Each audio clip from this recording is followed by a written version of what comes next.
Hello, my name is Philipp Simon. I'm an internationally minded lawyer with qualifications and offices in Germany, Luxembourg, as well as England and Wales. I am professionally well known for my red jacket, and I have been trading with this for many years, and the plan is to develop a YouTube channel for German law in English to an international clientele wearing the red jacket online as well.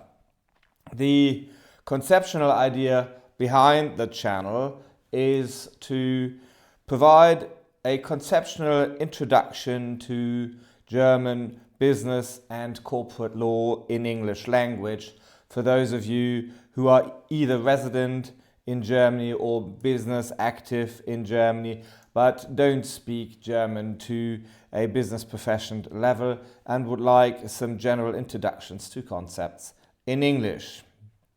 So it follows that none of this is going to be either formal legal advice nor a comprehensive legal lecture on German law, but rather a broad introduction to concepts. However, if we do receive comments and observations in the comments below, we will obviously look through those and pick them up and work through them and try to address those issues that you bring up time and again. So if you like the concept, feel free to like this video and to subscribe to the channel to receive further information in future.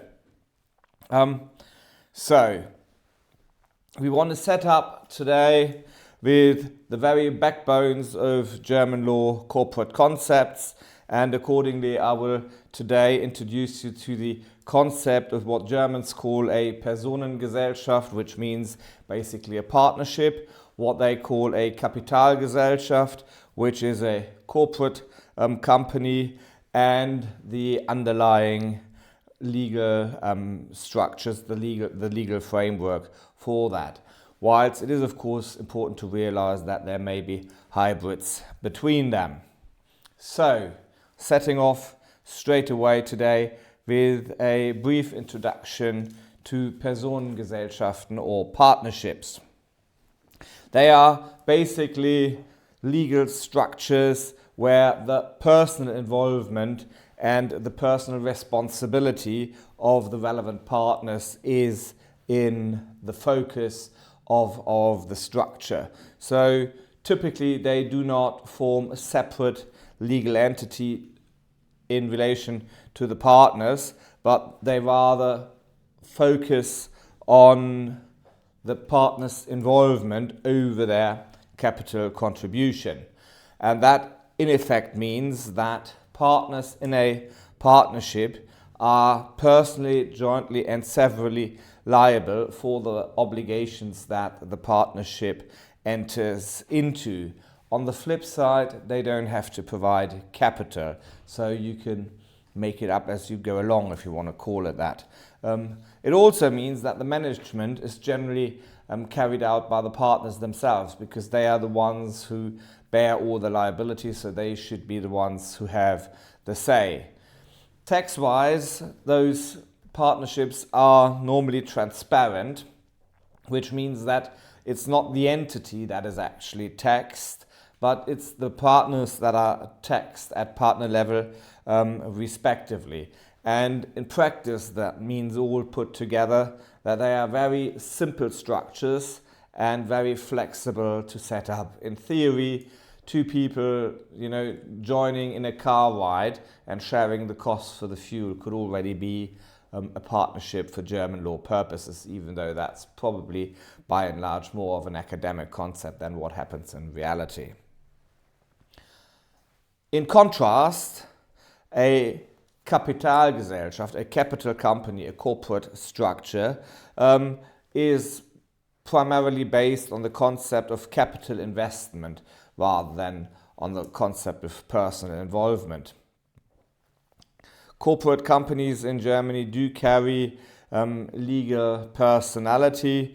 distinct from its shareholders. So that's where the idea of the corporate veil comes in, that you may have heard of in different concepts, which means that the liability of the person acting is separate to the liability of the corporate entity, and normally the corporate entity is the person that acts and is liable towards the outside world. So shareholders are not personally liable for the company's debt beyond their original capital contribution. So you see there is a difference. The one term you have the partners, and on the other side you have shareholders. That's the name difference where it originates from, really. And the other differences between the two types of companies put together in a summary tell us that on the one hand you have, as I just said, separate legal entity with separate liability and capital requirements, which typically range from 25,000 to 50,000 euros for fully fledged companies. There are exemptions to that, and we will address those in a later video, as compared to the partnerships where you have no capital requirements, you have personal liability, and you don't have a separate legal personality.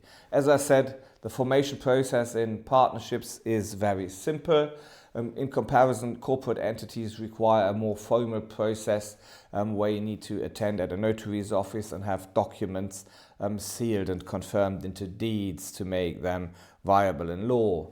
The management also differs, that a partnership is managed by its partners, whereas a corporate entity is managed by its directors, and they don't have to be members of the company. They can be, but they don't have to be. And last but not least, taxation works differently, as I've explained. Partnerships have a transparent structure whereby it's really the partners who get taxed individually, whereas with a company, with a corporate company, the corporate entity gets taxed. So they are very broadly the two structures. As I said, you can have hybrids where you combine the two, and we will devote a separate video to that.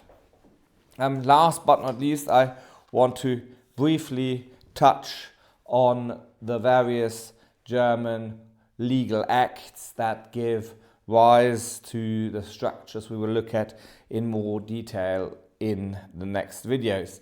At maybe number one, there is the BGB, Bürgerliches Gesetzbuch, the German Civil Code. That's the center bone of all of Germany's civil law, as for example distinct to criminal law, and that defines the very basics of German company law, and that then gets supplemented by an array of additional acts, and I will only briefly tap on the three main acts in this context. There's one, the Aktiengesetz, AktG, also best translated as Public Limited Company Act, which does what it says on the tin, and it deals with public limited companies known as Aktiengesellschaft, abbreviated SAG. Then there is the Private Limited Companies Act, abbreviated in German GmbHG, Gesellschaft mit begrenzter Haftungsgesetz, and yet again it does what it says on the tin. It deals with companies with private limited liability, GmbHs, as the Germans say. And the last but not final act in that scenario is the German Commercial Code, abbreviated as HGB, which stands for Handelsgesetzbuch, and that covers a wide variety of different corporate and partnership structures, which I have tapped on before and which are not covered in the other three acts I have mentioned. And all of these acts will come up in some of our subsequent videos. Now, I hope you've enjoyed this. I hope you will find the idea of this channel useful. I hope you would want to subscribe and hear more of us and our team in the future. Thank you very much.